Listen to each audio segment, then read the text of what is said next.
just the being a new dad thing, and just like the desire to provide a positive experience for this innocent person, is so strong in me. Yeah. And then with that is this unpleasant thing that comes up of just like my own childhood. That's sort of, because you can only compare it to what you knew. You know? Yeah. And then there's another like unpleasant thing of just like how I was raised, good, bad, whatever. Yeah. And so that's one piece of it. And then the other piece of it is just like, I, have been a professional. It's hard for me to even say it out loud, which is its own level of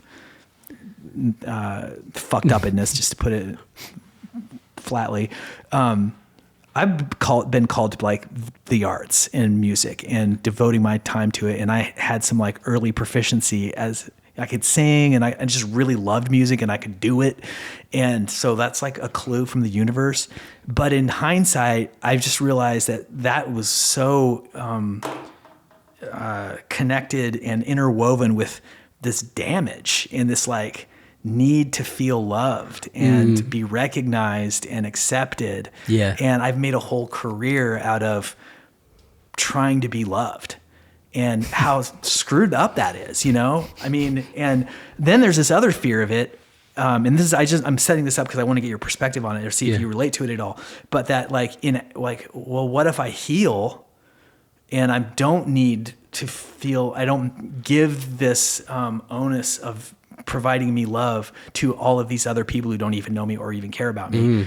And I don't need that anymore. Well, then will I be an artist? Is this like, do I have anything to say but my own like bellow of pain? Yeah. I don't know. I mean, can you relate to that, or is that completely? Scary to you? Yeah, completely. I think for years and years, I sort of felt like a fraud and, imposter in terms of being an artist, because I'm like, I think of the great artists as going through great adversity or, real fucked up times. And I'm like, I've just had a blessed life, good childhood, love my parents, haven't had any addiction or gambling problems or, haven't wound up in jail or whatever. Like, so I'm like, what do I have to sing about? What do I, and I think actually since doing therapy,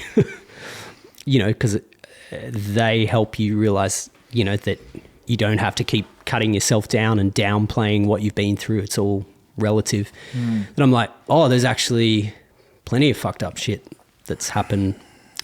So I actually don't need to look for more trouble. Yeah, you're covered. And then I also realized that I actually only really create art and music when I'm in a good headspace. But I always go back and draw upon some of those screwed up times, or just like, I think I definitely am like you in that I've always, even when I write a song and it's really happy and joyous, I always still put a little, but what if it falls apart? I don't know if I've ever been able to write like a love song that is just straight up happy. Yeah. I'm always like, well, it's good now, but something might screw up. But just to finish that point is that I've realized that being healthy and getting yourself to a good place, doesn't mean that you won't be able to draw upon all of those experiences you had in the past. Like, that doesn't get taken away. So I don't think I'm scared about moving towards being in a peaceful, happy state. Like, I would like to do that. But I still relate to you in like, why the hell do we need to get on stage or get our music out there and want that love from everybody so much? Yeah, there's this great quote from Leonard Bernstein this is a paraphrase of it, but he's like, we as artists work our souls to the bone in order for one note to follow another. And really at the bottom, this is probably no more noble or complicated than a newborn baby's cry for attention. And I think there's like, I mean, if it were like a hater saying that, I'd be like dismissed. But, one such as Leonard Bernstein, you take it a little bit more seriously. And I think there's a lot of truth to that. And I was listening this morning to this podcast or something, some snippet on YouTube, like when I'm doing my graphic design edits for this podcast, I just like listen to stuff. And it was about Dostoevsky, which I'm a fan of, the great Russian writer. And one of his, he had this idea from a young age of this terrible and necessary connection between his own pain and, artistic greatness.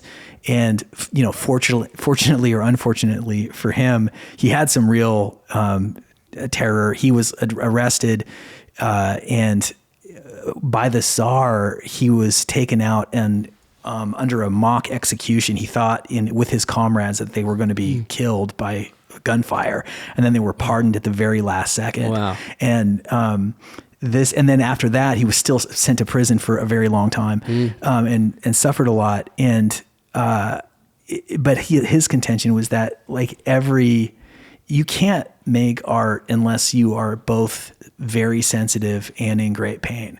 And that's a really uncomfortable thing to like face head on. I think, and so then I'm hopeful in some messed up way that I too want to heal, because I don't want to put on my kid my stuff, right? So that's my like why. Yeah.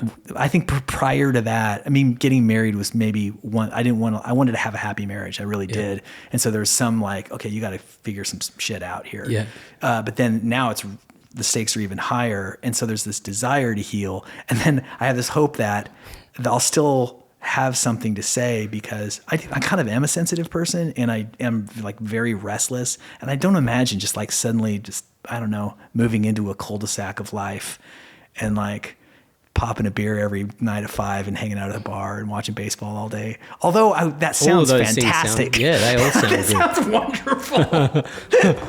But somehow I don't think I'll be able to do that. So maybe we'll be okay. I don't know. Hey, thanks for watching. Go ahead and click here to like and subscribe. You can click right there to watch another video, or click here to watch a playlist featuring songs of the Morse Code Podcast. Okay, thank you very much.